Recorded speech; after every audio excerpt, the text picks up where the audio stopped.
السلام علیکم اسٹوڈینٹس، میں ڈاکٹر حسیبہ خاتون، لیکچرر فروم مارواڑی کالج۔ آج ہم لوگ جانشار اختر کا غزل پڑھنے جا رہے ہیں۔ دیکھتے ہیں شاعر کا غزل کا پہلا شعر۔ جب لگی زخم تو قاتل کو دعا دی جائے، ہے یہی رسم تو یہ رسم اٹھا دی جائے۔ اس شعر میں شاعر کہتے ہیں کہ پرانی رسم جو ہے اسے ہٹا دینا چاہیے۔ فرسودہ رسم و رواج کا قائل نہیں، مخالف ہے شاعر۔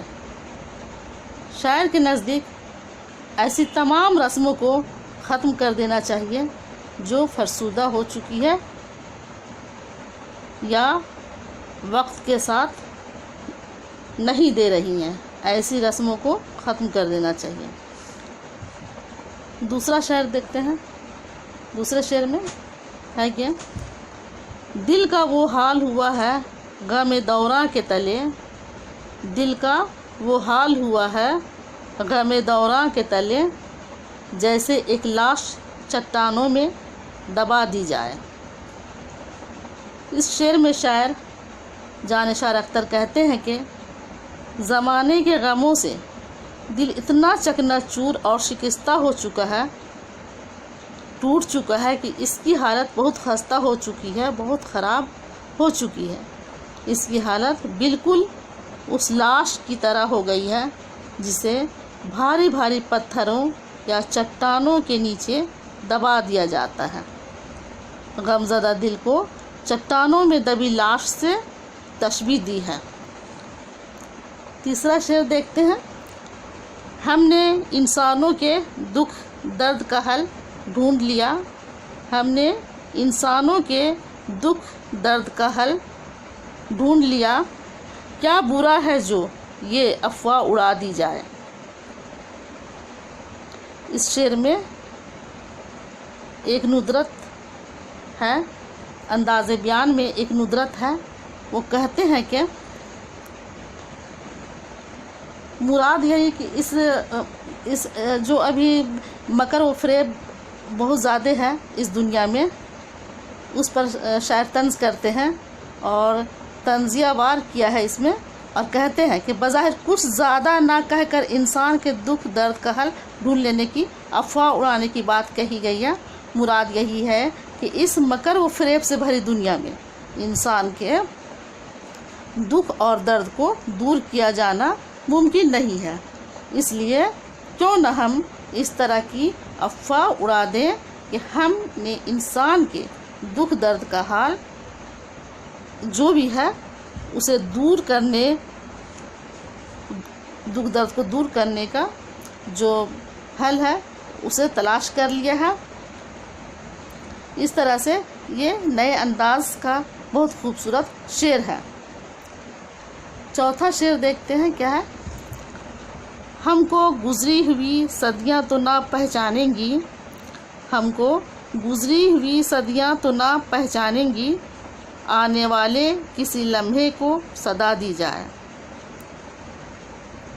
اس شعر میں شاعر کا مقصد یہی ہے کہ ماضی کے کارناموں پر خوش ہونے کے بجائے انسان کو آنے والے لمحوں کو آواز دینی چاہیے۔ مراد یہی ہے کہ ماضی پر اترانے کے بجائے انسان کو اپنے حال کو درخشاں یا اچھا بنانے کی کوشش کرنی چاہیے۔ پانچواں شعر میں ہے، پانچواں شعر ہم لوگ دیکھتے ہیں۔ اٹھی گل رنگ دریچوں سے سحر جھانکیں گی، اٹھی گل رنگ دریچوں سے سحر جھانکیں گی، کیوں نہ کھلتے ہوئے زخموں کو دعا دی جائے۔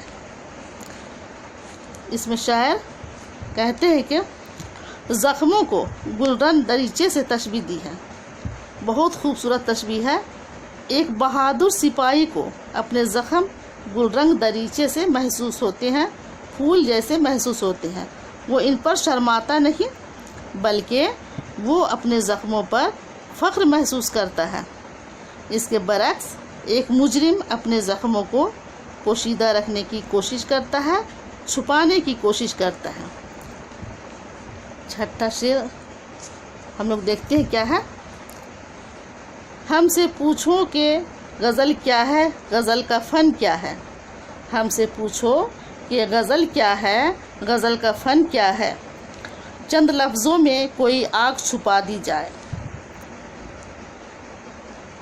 اس میں شاعر کہتے ہیں کہ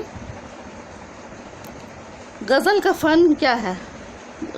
غزل میں بہت ساری باتوں کو چند لفظوں میں بیان کر دی جاتی ہے. اس سے بہتر اور سیدھی سادی غزل اور اس کے فن کی تعریف ممکن ہی نہیں. شاعر کے نزدیک غزل اور غزل کا فن یہی ہے کہ غزل گو شاعر چند لفظوں میں ایک آگ سی چھپا کر رکھ دیتا ہے. بعض شعروں میں ایک آگ پوشیدہ ہوتی ہے. تو ہم لوگوں کا یہ چیپٹر کمپلیٹ ہو گیا. غزل جانشار اختر ہم لوگ پڑھ چکے. امید ہے کہ آپ لوگوں کو سمجھ میں آ ہی گیا ہوگا. آج کے لیے اتنا ہی، باقی نیکسٹ کلاس میں